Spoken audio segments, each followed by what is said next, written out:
Good morning, everybody. Welcome to another athletics class. We are slowly getting to an end. We will spend the next 3 days talking about the throws events in India, definitely one of our assets, and in the javelin or even in the shot put, the discus throw, the hammer throw, I'm pretty sure we have huge potential not only to win medals at an Asian stage, but also make it to the international podiums in the World Championships and the Olympic Games in the nearby future. Before starting with today's session, I would like to introduce our president, Mr. Adil Sumariwala, who is also a World Athletics Council member, to speak a few words. Hello, Adil. Hi. Thank you, Volker.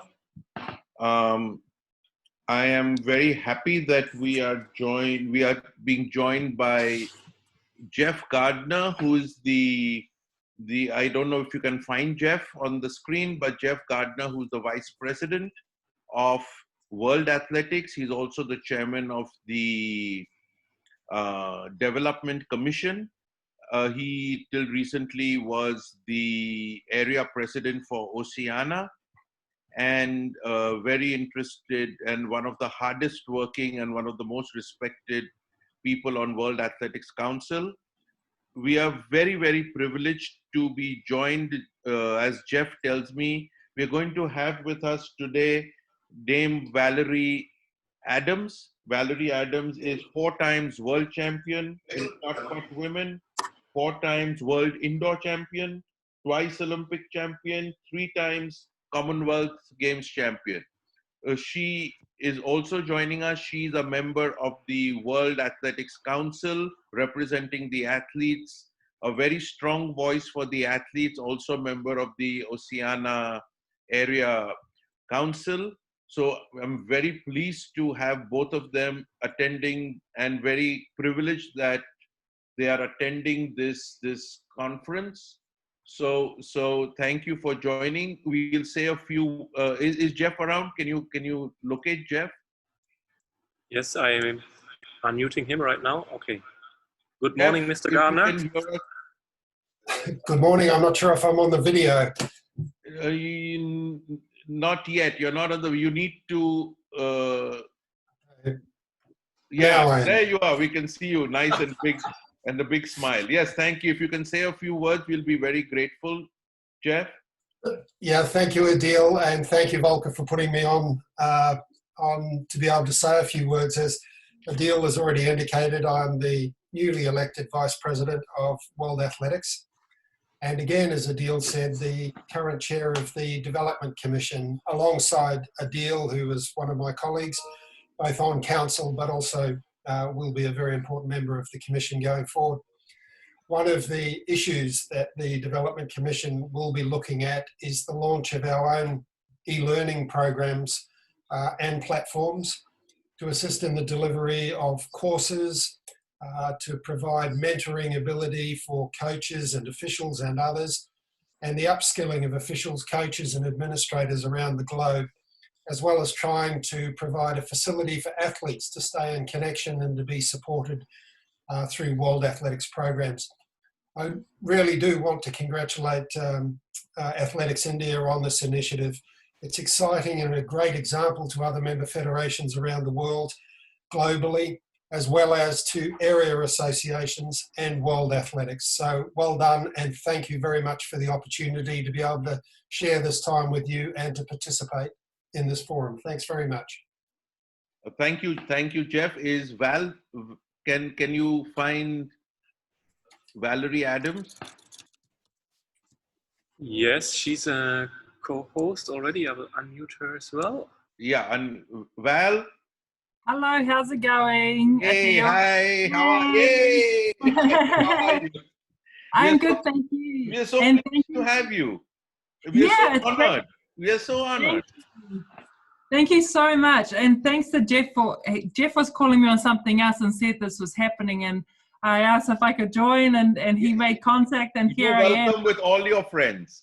Yeah, absolutely. This is quite exciting to see this type of e-learning happening, and it's something that could be expanded a lot further around the world, especially down here in Oceania, to help our athletes and coaches and administrators who are currently sitting at home looking for ways to, you know, update their own knowledge. So thank you so much. I'm looking forward to this forum that is about to You're happen. welcome, and you're welcome to join. We have a few more classes going through the week. You can get your coaches to join us. We'd be very happy if they do.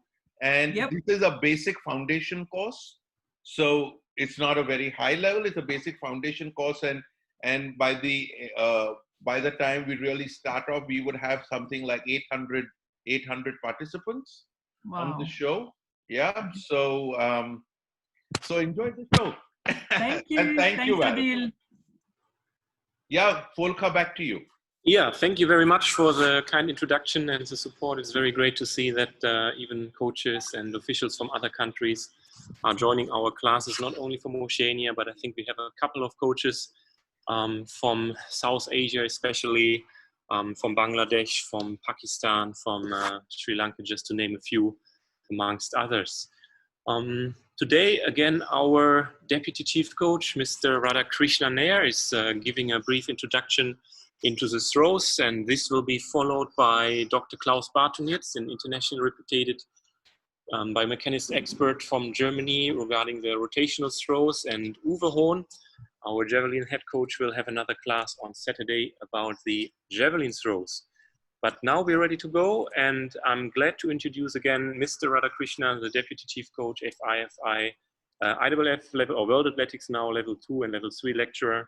And let's get started. Good morning, all. Today we are having a very interesting session of fundamental of throws. Of course, you can see the results of Indian throws.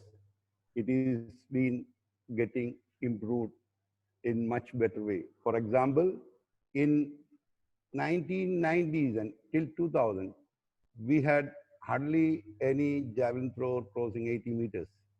But it is very interesting. Presently, we have about 8 to 9 javelin throws crossing 80 meters, and we have about 2 or 3 javelin throws crossing 86 plus.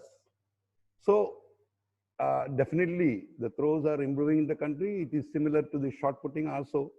In shot put, now Tejinder Singh Toor is continuously crossing 21 plus, 2150 in his practice. So we can have a good hop on our throws. So let us get into the fundamentals of throws. All the throws look similar, but so I'm sorry, all the throws look different, but there are certain common factors in all the throws. For example, an arc position. Implement is hold back contrary to the direction of throw, straining the muscles of shoulder and trunk, dissolve arc position, the transmission of force from the legs and trunk to the throwing arm. Day before yesterday that Mr. Walker has explained the force. Similarly, we have to transfer the momentum created by thrower as well as the implement and to get transferred to the throwing arm as well as to the throwing hand, throwing implement. So in almost all the throws, these are the common points. And in addition to that, power position, that is a comparable foot position, comfortable foot position in the power position. And you can find in most of the throws, in almost all other than hammer throw, the left leg is placed slightly away from the right leg. So it is little bit more to the left side. If we don't do that, our athlete will not be able to use his hip, and it will be blocked by the left leg. The right hip will not come forward.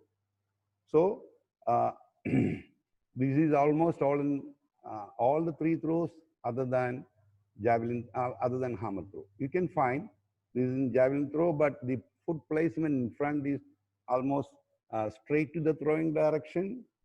And in discus throw and in rotational and linear method of shot putting, you can find the left leg is placed little more to the left side. And bracing leg is placed slightly to the left, and that hip on the side of the pressure can be brought forward. Means you can have a proper hip action without blocking your left side. Objective, to throw further in shot put, discus, and javelin and hammer. But for that, what we have to do? We have to create a momentum. What is momentum? Momentum is mass into velocity. Olden days, there was a myth for the throwers that a big mass, a huge body with big mass will solve the technique. But recent days, you can find most of the throwers are having good mass as well as very good velocity, very good speed. And in my words, speed is most dominating factor than the mass. If the mass it's good, mass into velocity is momentum. So to create high momentum behind the implement, you need to have mass as well as velocity. So you have to create a big momentum so that you can throw a good momentum behind the implement so that we will be able to throw further. But it is little different for javelin throw.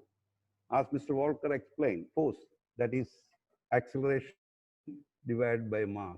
So a heavy mass or a high mass is not that required for a javelin throw. Of course, they need very good velocity.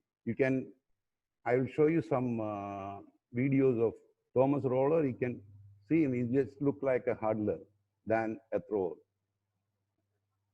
And biomechanic aspects. There are three common factors which decide the parabolic path, otherwise the distance thrown. That is, number one is velocity of release, angle of release, and the height of release.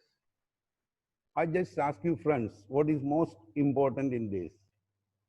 All these three are important, but what is most important?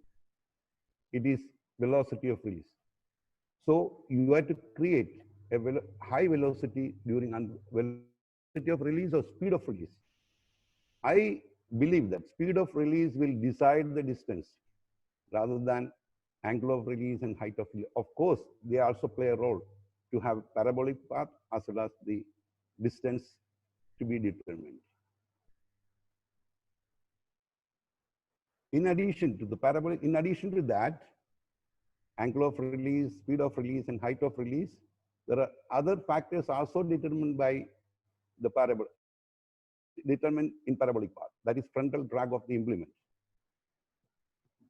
and possible lift. Example, you can find a graph. In that, the frontal drag will make the discus to stale. I just want to tell you that in discus throwing, some of the athletes make advantage of this frontal drag as well as a rear drag. How do we do it? For example, there's a place in Chula Vista, USA, in Chula Vista, that most of the discus throwers are getting qualified because there is a wind. Almost all the time there is wind.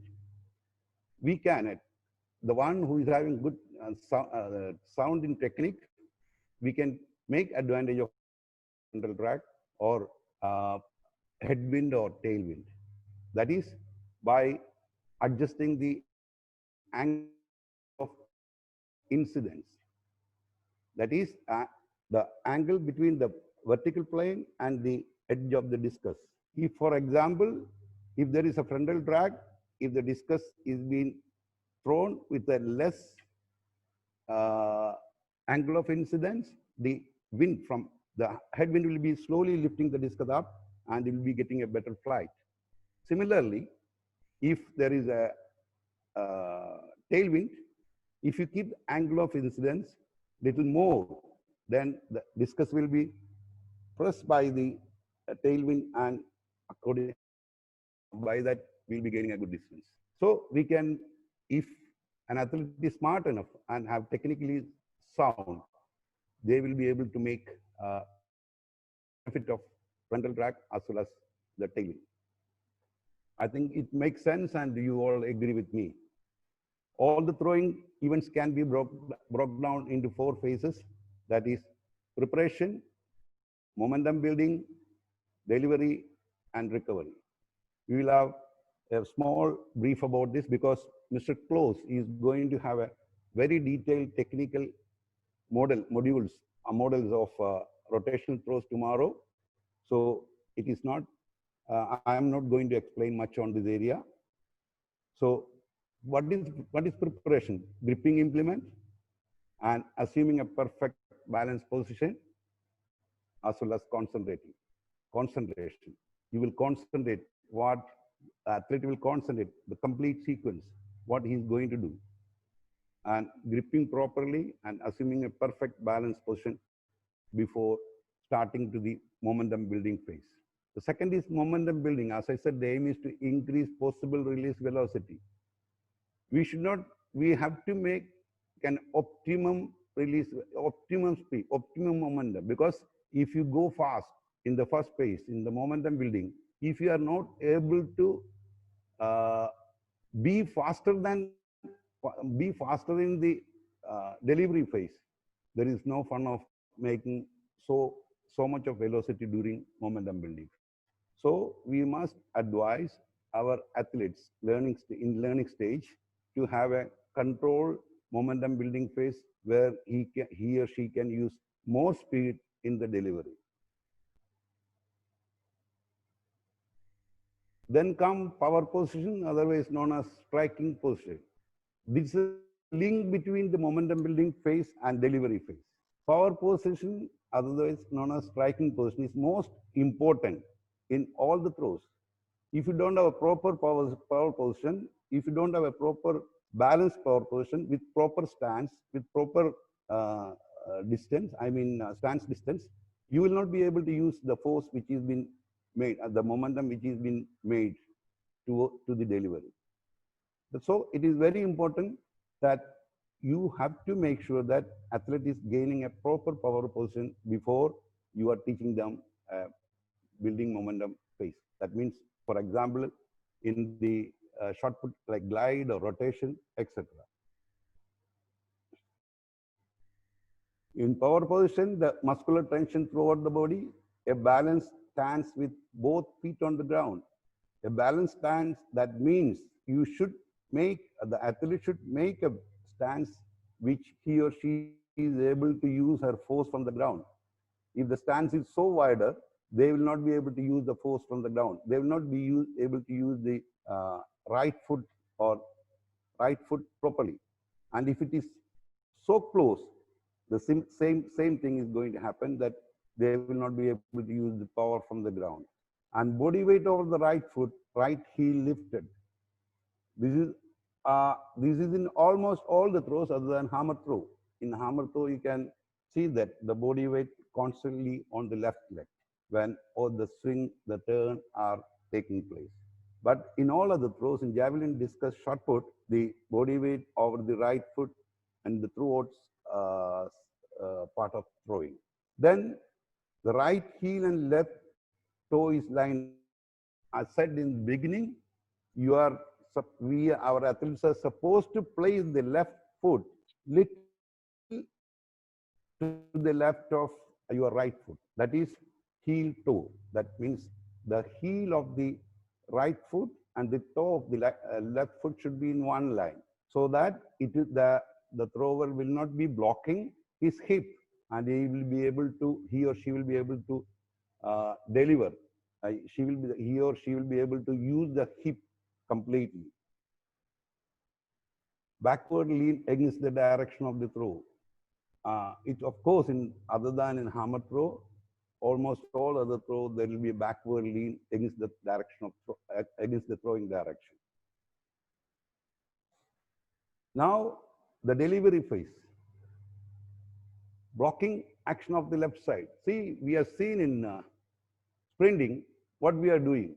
We are minimizing the braking force, but in the delivery phase of discus, javelin, and shot put, we are maximizing the braking force to use the complete power behind the implement.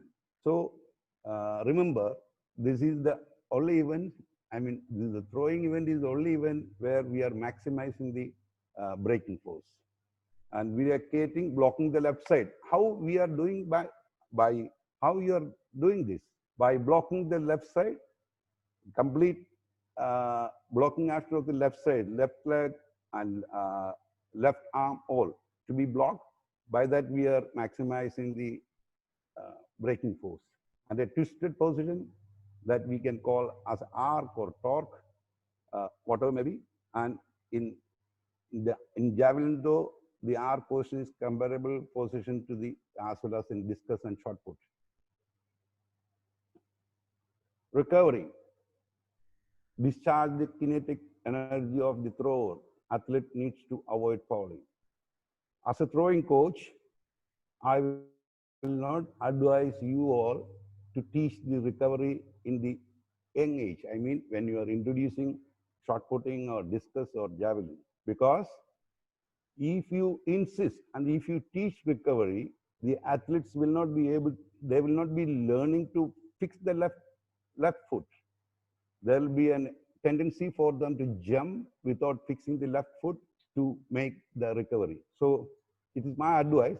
I don't know how you believe, but it is better not to teach the youngsters, the novice throws the recovery. And it is different. The recovery style is different to one to another athlete. It is not similar. It is not a similar technique. And they find their own solution to recovery. For example, you can find in javelin throw, Neeraj Chopra is recovering by a diving. Same way the Kenyan javelin throw, he was once upon a time, he was world champion. He also have a different way of recovery. Similarly, in discus throw, shot put, everyone has got their own personal solution to recover. So I advise, we may not teach. I mean, we may not insist of recovery in novice athletes, that means young athletes. And we will be talking more about this methods of teaching in communication and skill teaching. That is, there are two different methods, that is chaining method and shaping method. We will talk in detail in that session, but however, chaining is breaking the skill into different parts and joining it. So please note that it doesn't mean that we will start chaining one to all. Like for example, preparation, momentum building, delivery, preparation, momentum building, power position, and delivery and recovery. We should get into the most important, that is teaching progression, which can be easily, for example, mastering the skill of momentum building is most difficult than any other part. And most important, that is delivery. So for example, this is an example for shot put teaching progression. First, we will introduce the implement, safety and grip. Safety is the most important factor which we should focus, we should make sure that to be during the training. There are so many sad incidents. Even I had an experience of losing my own hammer thrower in 1994. You know, I was in armed forces. I mean, I was in Air Force, but that days we had no throwing coach for each event like what we have nowadays for shot put, discus, javelin, and hammer. So I was alone looking after all the 4 throws. So I used to start from 2 o'clock and finish by 6 o'clock. But I used to ask my athlete to get warmed up. But I finished the discus throw and joined the place of hammer throw, that is in different place before considering safety. I found one of my hammer thrower got hit by a hammer during warm-up. Anyway, you know, I was punished. That is maybe because armed force rule. They said coach is responsible for this injury and the death. And that was the only severe reprimand I got in my document of my 20 years of service. So, and another, during competition, recently, last year, in Kerala state, we found we have seen that one young boy of 17-year-old lost his life by not considering the safety for conducting. So I request my friends, coaches, especially when we teach throwing, we should make sure that the safety is ensured for training. Then delivery, that is using front throws and using front throws, backward throws, and even standing. So delivery using front throws. In this time, I just want to tell you something.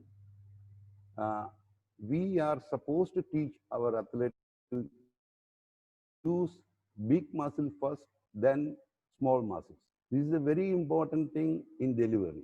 For example, it is not only in throwing. Whenever they are doing any training, अगर वो जो weight training करता है वो medicine ball throw करता है, हम उनको ये सिखाना चाहिए that big muscle first, then small muscle. What will happen if we don't use big muscle first? We will not be able to use that big muscle, and the small muscles are faster. Big muscle is slow. Small muscles are faster. So you will not be able to use the big muscle, and big muscle have more power, more strength. And if you are not using the more big power, that means the big muscle, and using the smaller muscle, small muscle in throws, then you will not be able to achieve the results. And you should make them. It is very difficult to change this technique when they come to development stage or even specialization stage. It is very difficult. We are finding such difficulty because in the younger stage, if they are not learning this to use big muscle first and small muscle, then it is difficult for them to pick the technique in the later stage. That is delivery. Then power position, as I already explained, it should be a balance, and the power position and shouldn't be so big or so short where you cannot use the power from the center. And you must make sure the athlete is not losing any time in the power position from momentum building. They should immediately, the time when they, and from the momentum building phase, when the right foot is being touched on the ground, it should be used as fast as possible.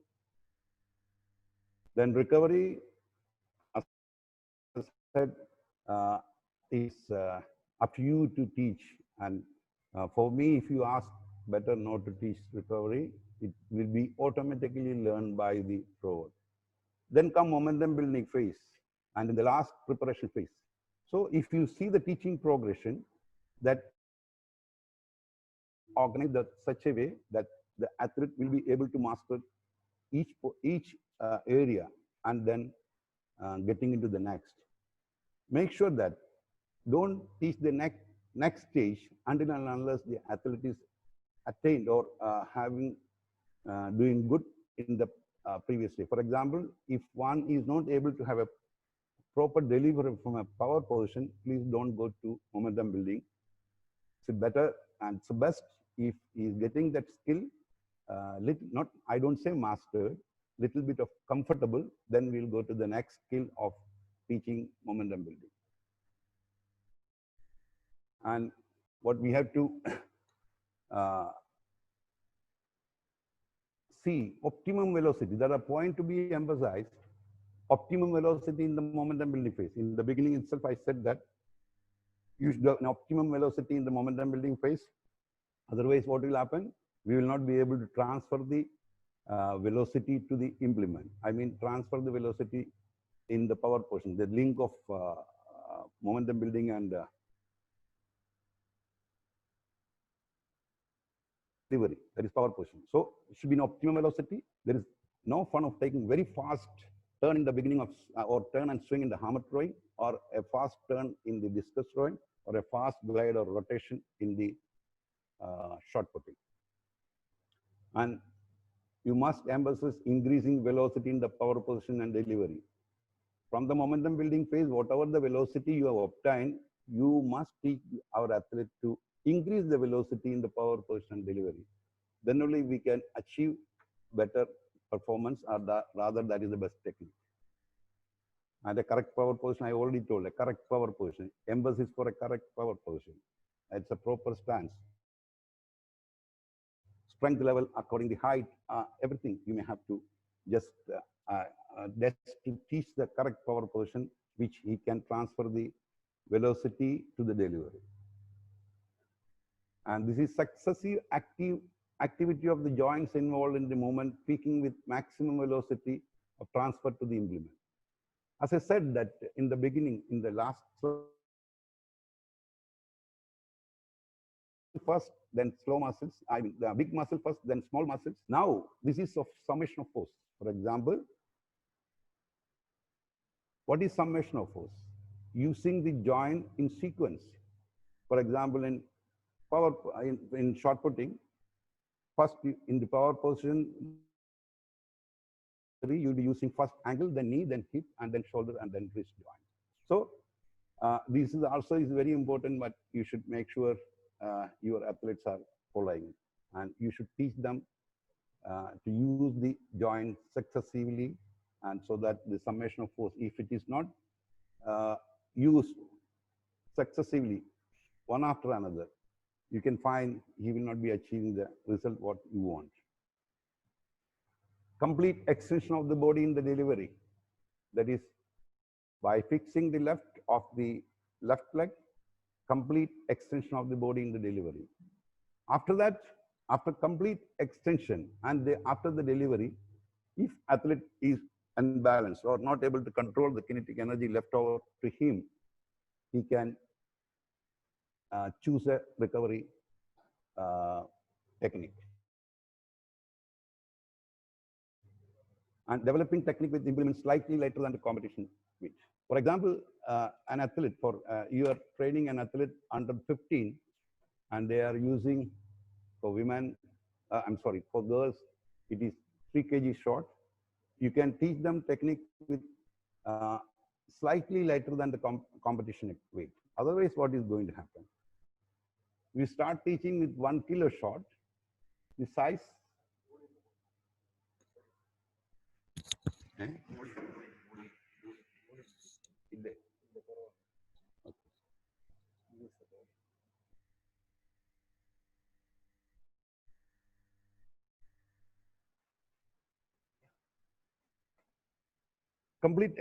Developing technique with implements slightly lighter than competition weight. That's because if you are using very light implement for teaching technique, when they come to the real size and weight of implements, they will not be able to follow the technique what they learn with lighter weight. For example, with a medicine ball of 1 kg, a technique, the athlete, he or she may not be able to develop the technique when they are using the competition weight.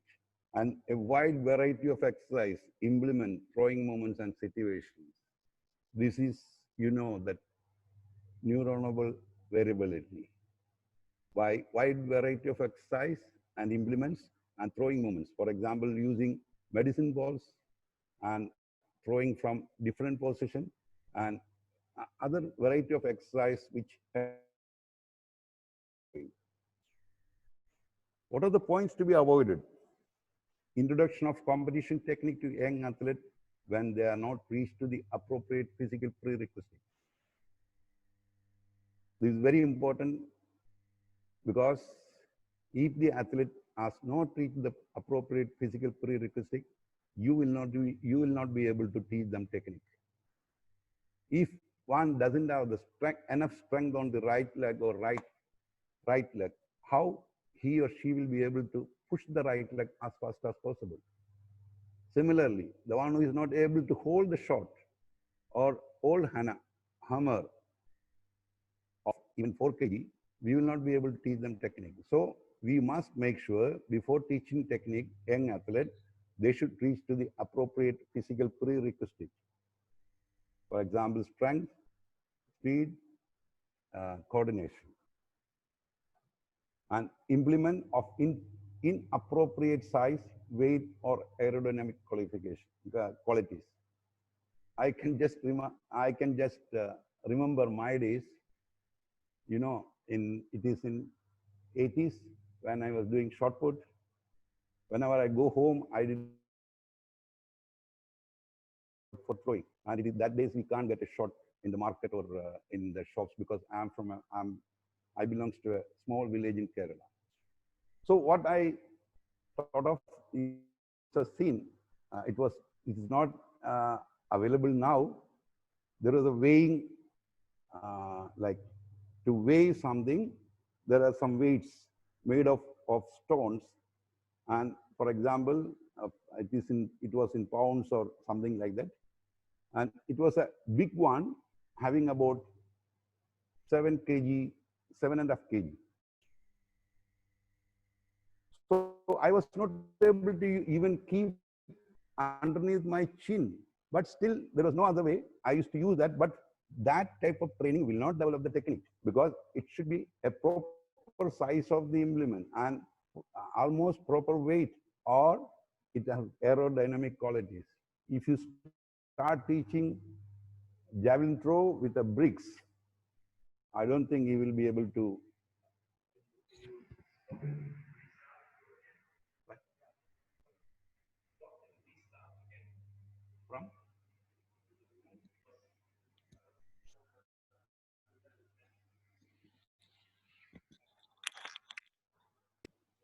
Excuse me, we seem to have some technical difficulties here with the connection. Give us a few seconds. We are trying to start Mr. Radhakrishnan's computer again, that you can listen to his voice clearly afterwards. Volker, can you listen now? It seems to be a bit better. Yeah, let's try. Sorry for the inconvenience. And we're going ahead.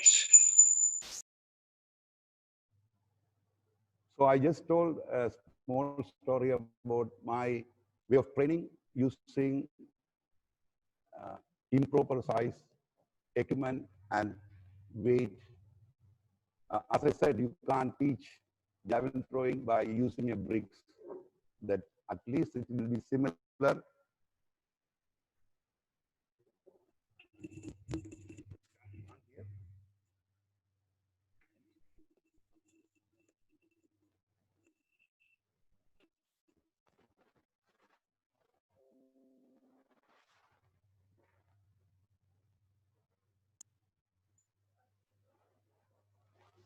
Yeah, let me use this chance once again. If you have any questions, please feel free to text them immediately in the chat. Yeah, avoid putting too much additional information there so that we're able to filter the questions. And if your questions has not been answered during the question and answering session after this course today, feel free to post them to education@indianathletics.in. Yeah, as you could have seen in the schedule, we will have a question and answering session by end of the next week. I think by end of this course, where all the questions which have been raised will be discussed.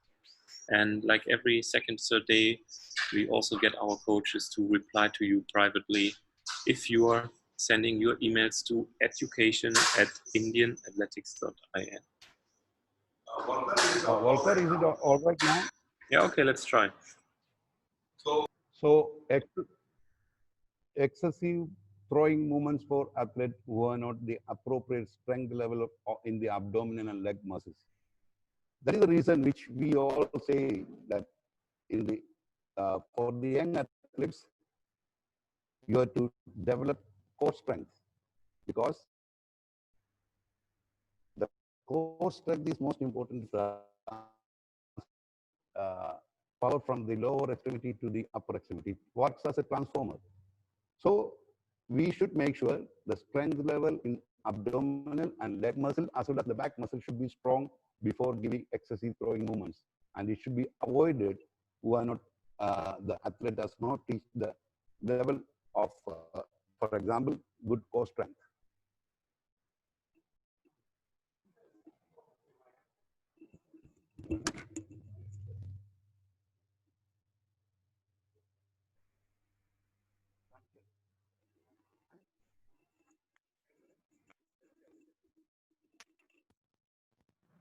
Hello.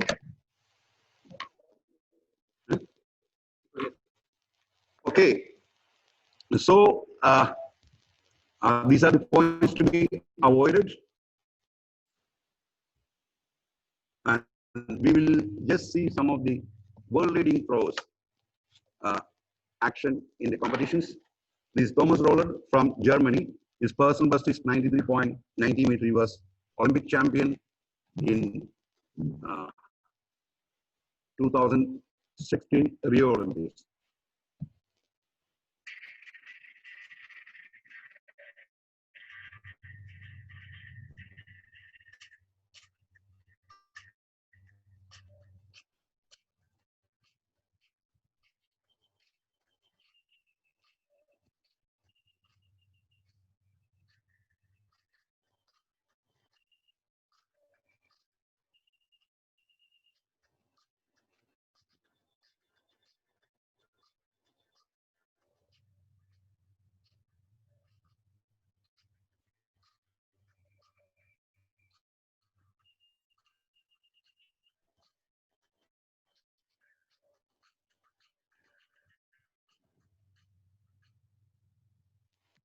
And this is Mason Finlay from USA. He was in the last World Championship. He was a bronze medalist. And let us see his action.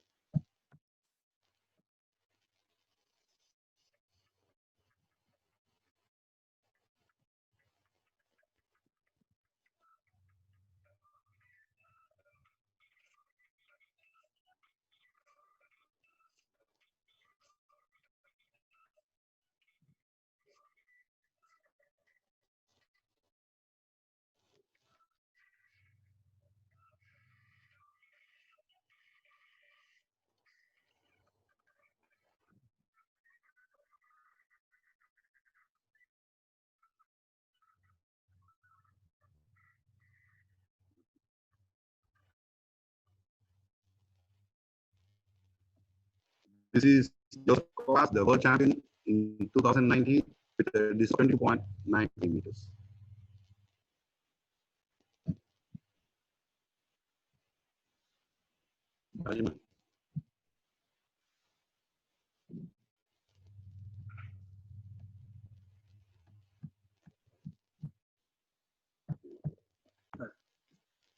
Thomas Kovacs.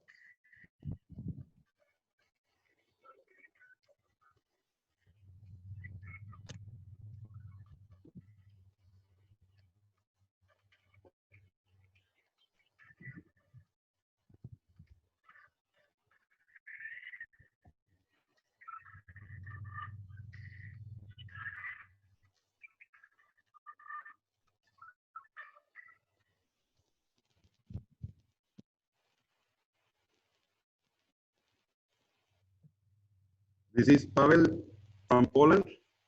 He was four-time world champion, and his personal best is 83.93 world champion in hammer throwing.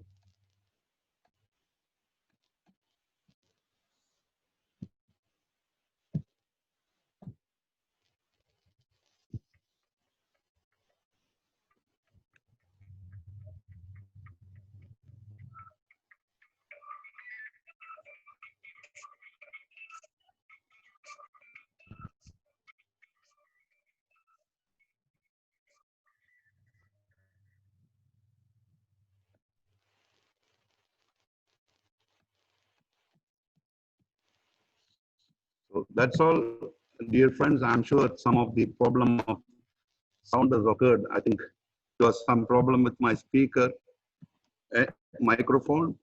Anyway, you can come out with your questions now. And Mr. Radman, maybe already has noted the questions. So please come out with the questions, whatever you have. Volker.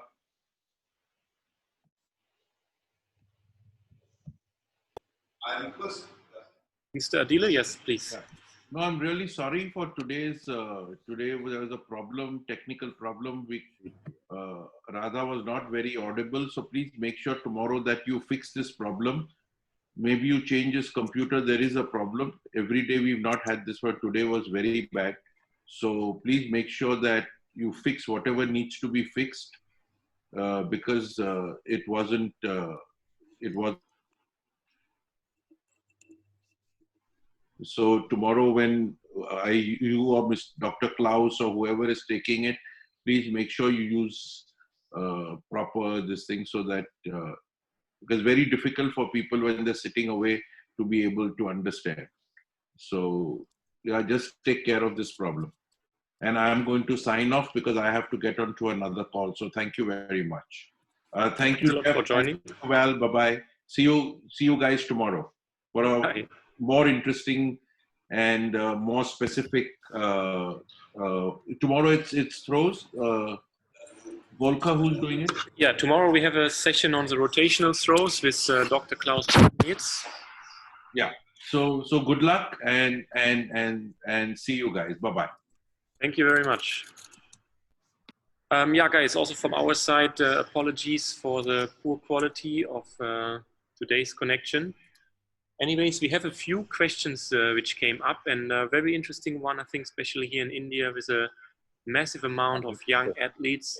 Mr. Radhakrishnan, what is the right age to start teaching the throws? It's a good question. We can teach throws from the age of even 13, 14, but not with the similar equipment used or similar implement used. You can make them to throw, and as I said, whenever you teach throw by medicine ball, a cricket ball, or you can say a ring, you should make sure that they use big muscle first. So by 13, you can introduce throws. Of course, in our kids athletics, there are some throwing movements, but that they are not directly coming to the throws like shot put or discus javelin. Volker, I think my answer is sufficient. Otherwise, you can add. Yes, of course. Very good. Thank you very much.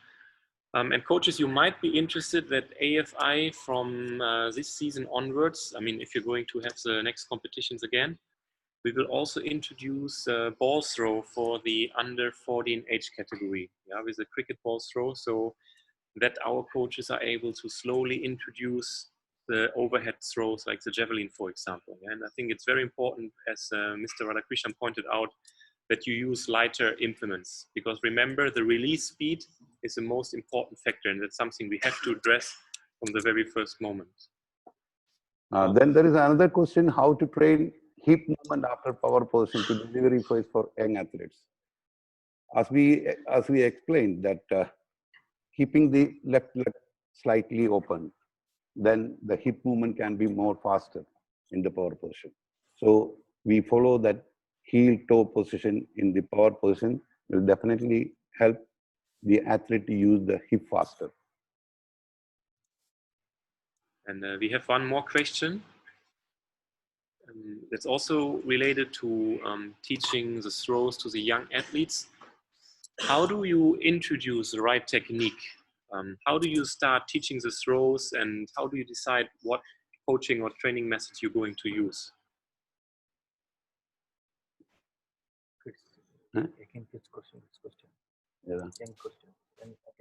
So how do you start teaching the throws with a beginner? The teaching stage, of course, we are not going to follow the teaching stage. As we said, we have to start with the simple to complex. For example, if you're teaching a younger athlete of shot putting, you start with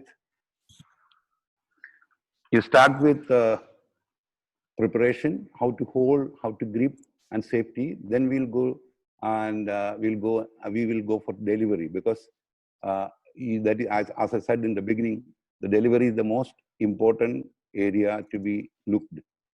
So we should teach delivery when they are little bit better in that area. Then you can go for the next stage.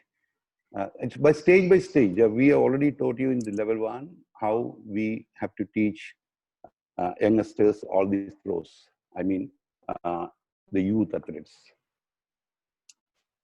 Okay, very good. Maybe you can elaborate a bit on the differences between youth athletes in the throws and senior athletes. What are, in your perspective, major differences with regards to the training of these different age groups? Of course, it's a very confusing question for me. Anyway, youth athletes, of course, they are not reached the prerequisite requirement for to learn the technique to the higher level. In the elite athletes, they are already reached in a stage of their strength level, coordination, and speed. So training is entirely different, a youth athlete as well as the senior athlete. For example, a youth athlete will not be using all the sessions. I mean, as Mr. Walker explained in the periodization, more of general training than specific training. Very less specific training and more of general training in the youth athletes. So, for example, we may use one session or two sessions in the case of youth athletes when we are training throws. But in the case of an elite athlete, we may use 3 or 4 specific event sessions because they have to develop as long-term athlete development, which we are talking from the beginning of this online course. We have to keep in mind the athlete has to develop to the level to adapt the technique or to get the technique in. I think it is satisfied. My answer is satisfied. Yeah, definitely. Another question is, can you combine different throwing events? For example, the shot put and the discus throw, or maybe javelin throw with any other event? Of course, when you train the athletes in the youth stage, I mean under 16, 14, you can combine some throws, like for example, discus and shot put. It has got somewhat similar movement, similar technique, but not shot put and hammer throw. And they all have to do all events. For example, javelin, discus, shot put under 16, under the age of 16. Then later, after 16, you can specialize to a particular event, and definitely it is quite difficult. Most of the discus shot putters, they do even discus as well, but in the present stage, in the reason that nobody does two even together. For example, shot put and discus in the elite stage. For example, Mr. Bahadur Singh is here. He used to do shot put as well as discus throw. Even in Asian Games, he participated in shot put and as well as in discus. But in these days, elite athletes, they concentrate in one event. And the training also is so tough, and training also is different one another for shot put and discus throw. So it is better to concentrate when they specialize in a particular throw. It is better to concentrate in one event. Here's a very interesting question, and I don't want to go too much into the details because we have 2 more sessions regarding the technicality of the throws coming up in the next 2 days. But how do you identify whether a kid or young thrower is talented for one of the events? How do you separate whether talent is interesting for the hammer throw, for example, or the javelin throw? So very interesting question, because the olden days, we used to identify the throws, the one who is good for nothing and having a huge size, means a good growth. That is, I'm talking about like me, that I was not having a sufficient speed to become a good shot putter. It is the athlete we have to identify. For example, identifying is possible only during 15, 16, you can identify whether he is suitable for shot putting or discus or javelin or hammer throw. You have to evaluate their coordination ability, strength, speed. Of course, it's all need for all the throwing events. But some athlete will be, you can find they'll be easily adapting the technique of rotation, hammer rotation, turns in the hammer. And one will be very good in jumps, sprint, and he's interested in javelin throw, definitely he can be a good javelin thrower.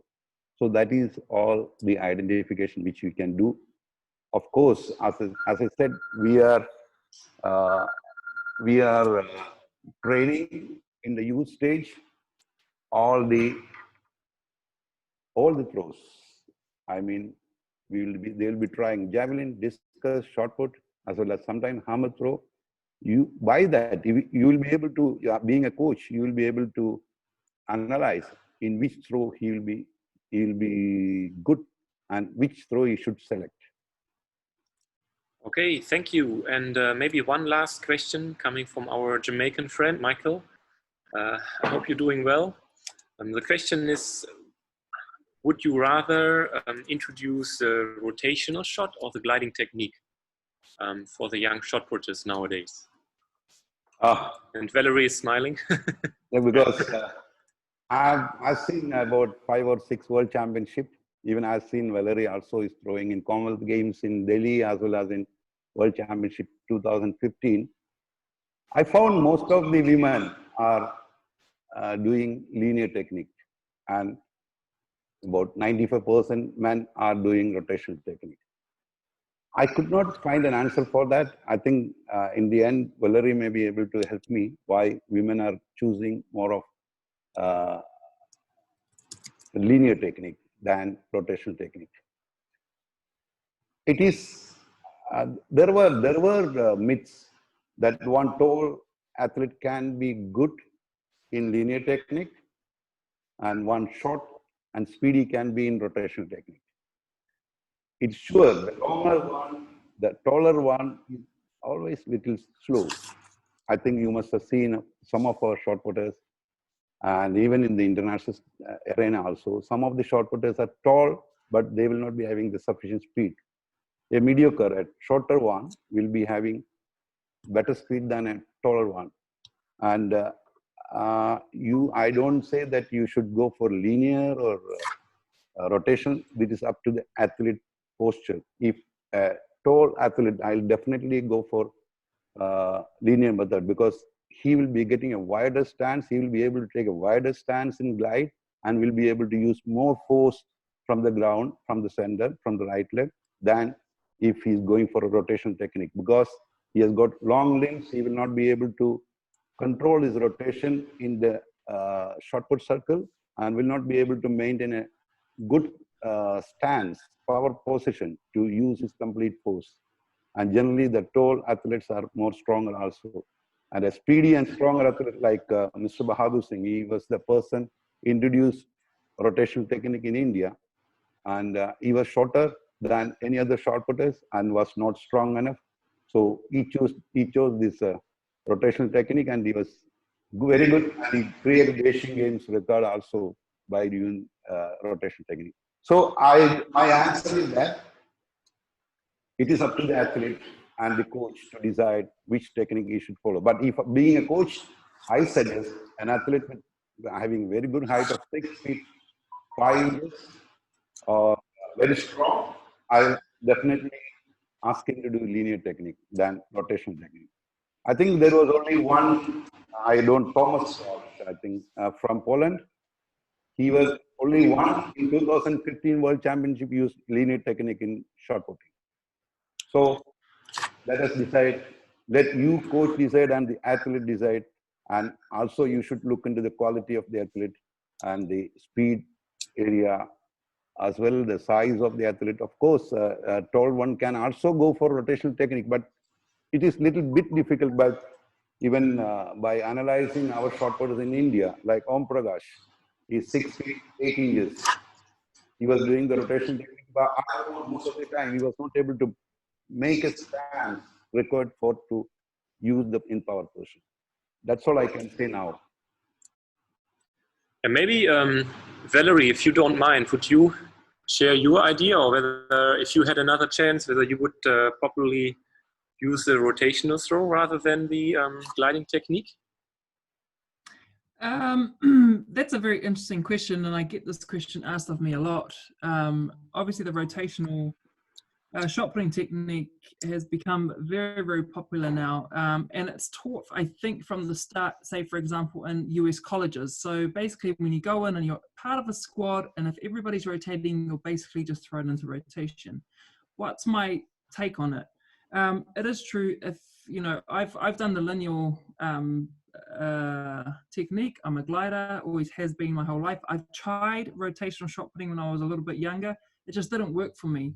But some athletes also are wired in a way that they work better in a rotational movement as opposed to a linear movement. And there are some tests and stuff that you can do on this. And in Switzerland, when I was training with Jean-Pierre Egger, a friend of his tested me, and he told me that I am a linear, straight type of athlete, and I will never be a good rotational shot putter or a discus thrower. And he was right, frankly. I was absolutely hopeless.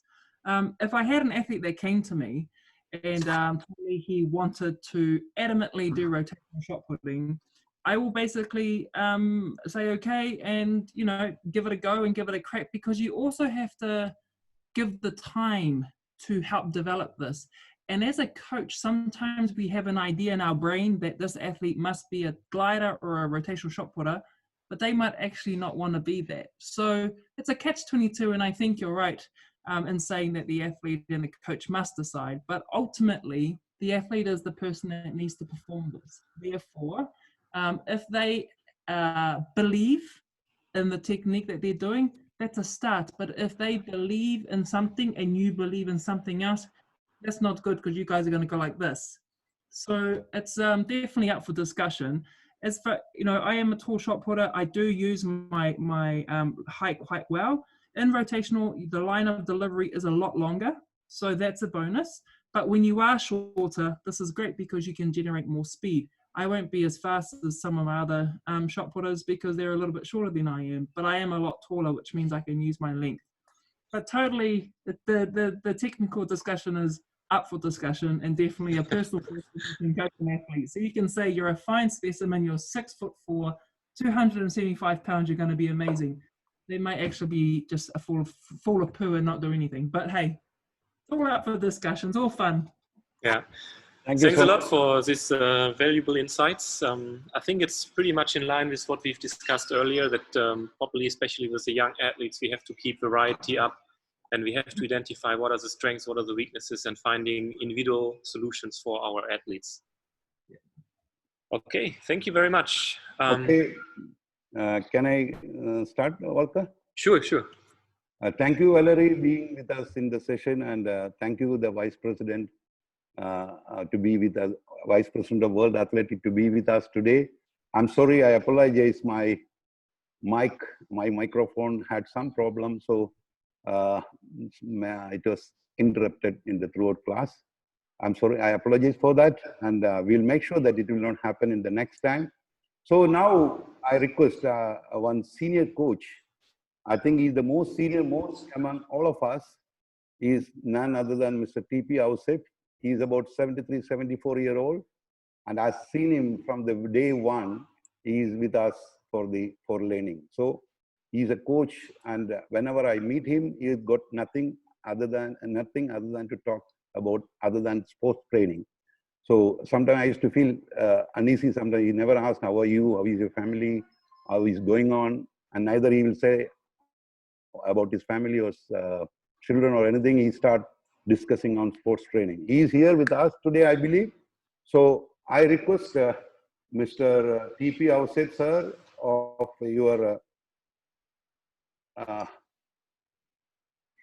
your feedback on from the first day to till day. I will open your mic.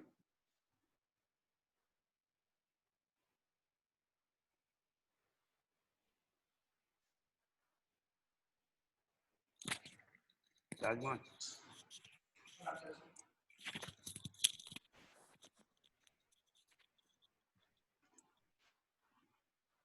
I think Ausaf sir is not joined today. I think he already left. Anyway, we will have his feedback later. Thank you all. And once again, I apologize for having the disturbance in the speaking. Thank you, Valerie, Adam, and Mr. Gardner to be with us. And it was a very great occasion for us to be with us for these sessions. Thank you so much. Thank you all, and thank you all. I now just request Mr. Kamal Ali to take over the session. Thank you so much. Okay, have a good afternoon, guys, and we see you tomorrow at 10 a.m. for the technique session on the rotational throws with Dr. Klaus Bartunitz from Germany. Yeah, all the best. Get some rest. Bye.